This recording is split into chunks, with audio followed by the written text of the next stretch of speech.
Yeah, so basically, all right, so here's the thing. What? It's called booners? It's called, yeah, the original sample is basically called boners with a bunch of O's. But we're not going to worry about that. So this is actually the original sample. It's officially called Seahorse Olympics. That was a much better name.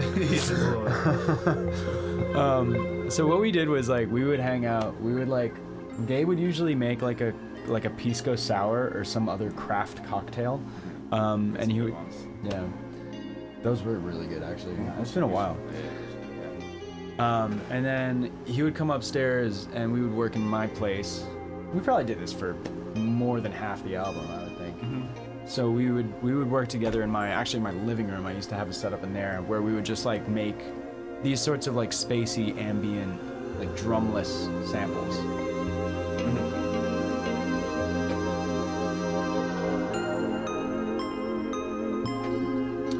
Basically, we flipped it. So like a lot of these songs were samples that we would make. We'd have some cocktails. We'd vibe out, you know, be chilling at the end of the night sort of thing, getting a little crazy, musically speaking. So we ended up really enjoying this sample itself.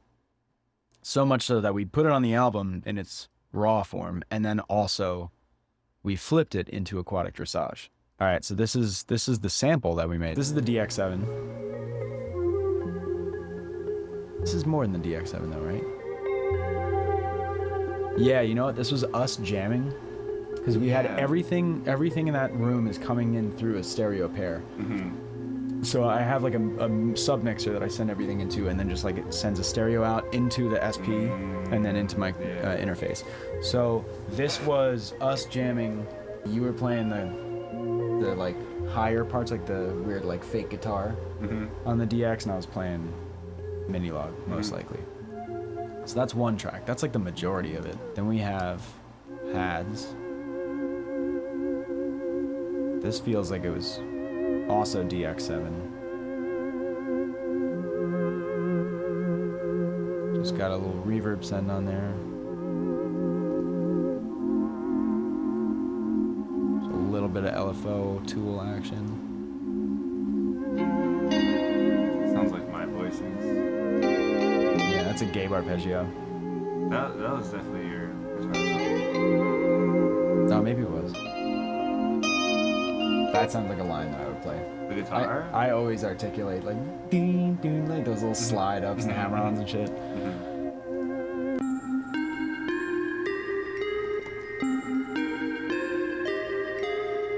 That's cute. Nice little harmony. Yeah, so that's really it. And then I overdubbed some vocals a little bit later.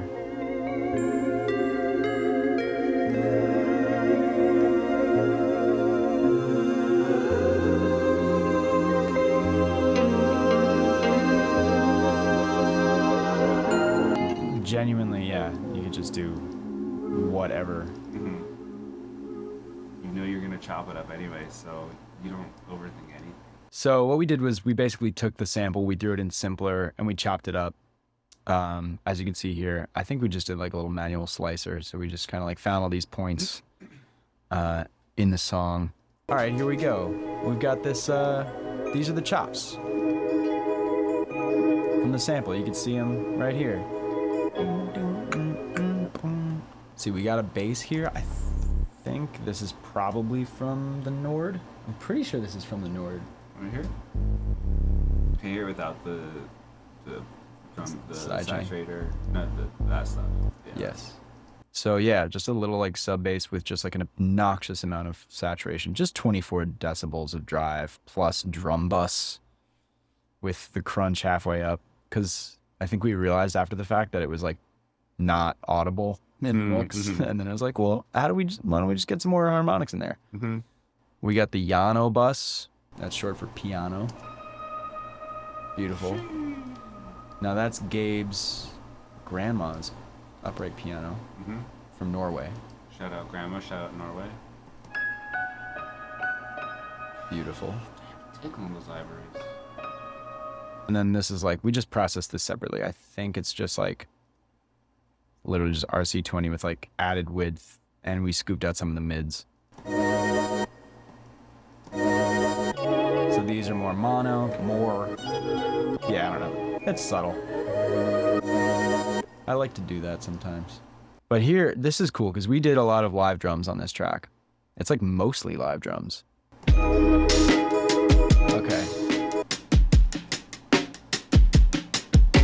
Let's solo. These are the live drums that kind of were the foundation.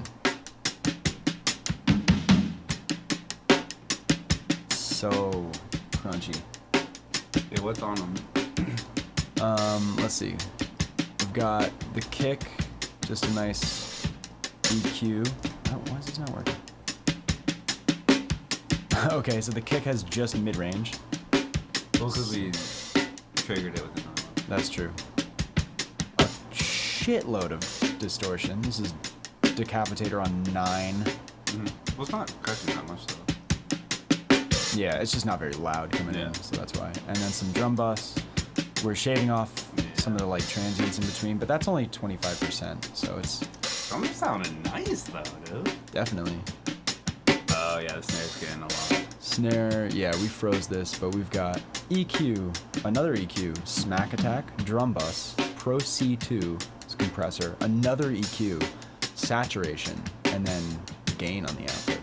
I think, though, like, EQing at different points in the chain is actually really good, and I do that a ton. Yeah. Because, like, if you EQ something and then you saturate it or compress or whatever, other things are going to come out and it's going to make it sound different. So, like, then it can be helpful to EQ after that as well. What is this? Rock solid cab? Okay. Shaky wakey. It's probably rock solid cabasa. I think the blue up top is also percussion. This is just like a cymbal roll from your kit. Mm-hmm. Yeah, just cymbal hits, growing in intensity. Zildjian left side ride with rivets. Mm-hmm. Get yourself one. We got a Weedo through a vocoder. That's just like, take a shaker, make it sound cool. That's a Gabe trick. That's really cool with it. Like at the very end, that was cool. Yeah. So we're automating the release on that is really cool on like percussive stuff for a drop or something like that. Percussion layers. Had some claps. Whew, those are smacked, dude. Those are really cool. Devil lock. Yeah. Oh boy. Yeah, those are that's some intense devil lock happening right there. During the chorus here, we have rides.